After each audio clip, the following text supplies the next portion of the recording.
안녕하세요. 홍현필 변호사입니다. 보험 분야는 과거 구파상과 달리 보험가입 조회 결과서를 제출받고 보험 해약 환급 내역서 또는 해지 환급 증명서를 파악해야 하는 등 업무가 폭증하였는데, 보험에서 주로 문제된 것은 무엇인지 알아보겠습니다. 2012년 5월 이전에는 정보 공유가 되지 않아 보험가입 조회 결과서의 존재 자체를 잘 모르고 업무를 수행하여 왔습니다. 기껏해야 채무자가 제출한 은행 금융거래 내역서를 살펴 보험료가 자동 이체될 경우에 해당 보험에 대한 환급 내역서를 제출받거나 채무자의 우편물을 통해서 보험 가입 사실을 파악해서 추적해야 했으므로 우편물 관리 업무가 관제인의 부담으로 작용하였습니다. 그러나 2012년 5월 이후 보험 가입 조회 결과서를 의무적으로 제출받은 후에는 채무자를 계약자, 피보험자로 하는 생명손해보험협회의 모든 보험을 일괄해서 파악할 수 있습니다. 일부 우체국 보험은 파악되지 않는데 건강이 악화된 채무자의 불가피한 선택이고, 실제로 우체국 보험을 한수한 예는 별로 없으므로 일부 우체국 보험료가 이체되더라도 문제 삼을 여지는 거의 없습니다.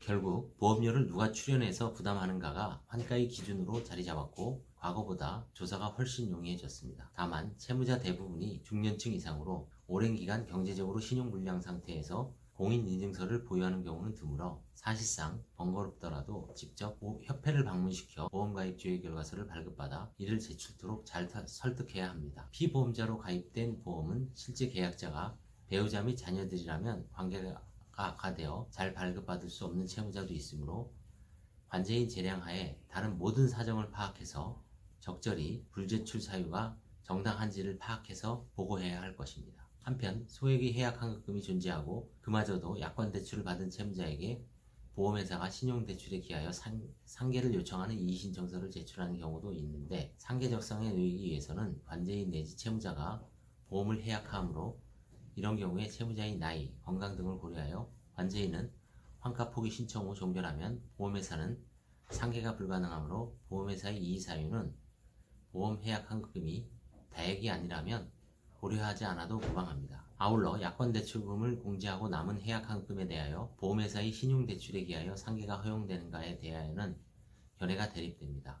실제로 관제인 중 중앙법원민사부의 상계 허용 여부에 대하여 재판을 제기하여 패소한 사례가 있습니다. 통상적으로 생계비 범위 내의 보험 해약 환급금이라면, 예를 들어 900만원 미만이라면 환가 포기가 적정할 것이고, 고액의 보험 해약 환급금은 자녀 내지 배우자, 심지어는 이혼한 전 배우자 명의로 변경하거나 보험료를 이혼 후에도 채무자가 보험료를 이체하는 등의 방법으로 은닉의 흔적을 남기므로 채무자의 금융거래 내역서를 면밀히 살펴서 고액의 은닉 채무자는 철저하게 가려내어 환가할 필요가 있습니다. 보험에서도 간혹 직계가족 내지 배우자가 아닌 형제자매, 처제, 사실혼 배우자 명의로 가입하여 채무자가 보험료를 부담하는 사례도 있고, 일부 채무자는 관제인 조사 시 부지불식간에 시인하는 경우도 있으므로 관제인 직접 면담의 중요성을 다시 한번 강조합니다. 특이한 사례로는 기초생활수급자라도 고액의 보험 해약 환급금이 존재하여 불가피하게 일부 금액을 환가한 사례도 있고, 법인 소유 보험 해약 환급금은 원칙적으로 채무자의 재산이 아니나 실채무자의 1인 회사이고 외형상으로만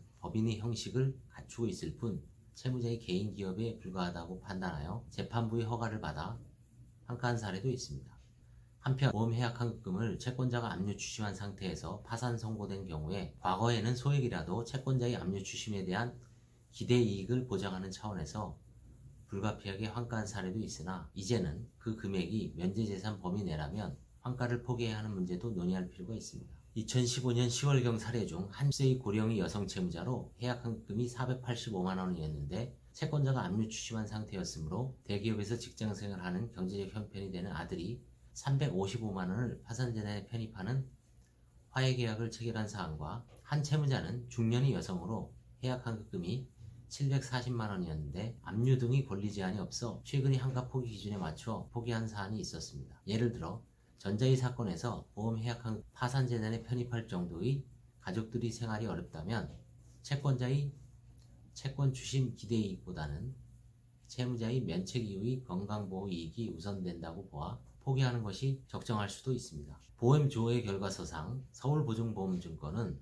일반적으로는 영업채무자의 계약이행, 계약보증, 대출보증, 휴대폰 본실보험 등에 대한 것이므로 특별히 문제될 것은 없으나, 최근 공탁보증보험이 채무자가 제기한 부동산 가압류 사건의 가압류 공탁보증으로 채무자가 가압류 신청 및 본안 제소 사실을 숨기고 파산 신청한 사례가 있었으므로 공탁보증보험 증권을 유심히 살펴서 소재기 및 보존처분 제기 여부를 확인해야 합니다. 다만 일반적으로는 피보험자로 등록된 경우가 대부분이므로 즉 소송을 당하는 입장, 채무자에게 권유하여 서울보증보험 및 대리점을 방문시켜 보증보험 공탁증권을 발급받아 제출하게 하면 됩니다. 감사합니다.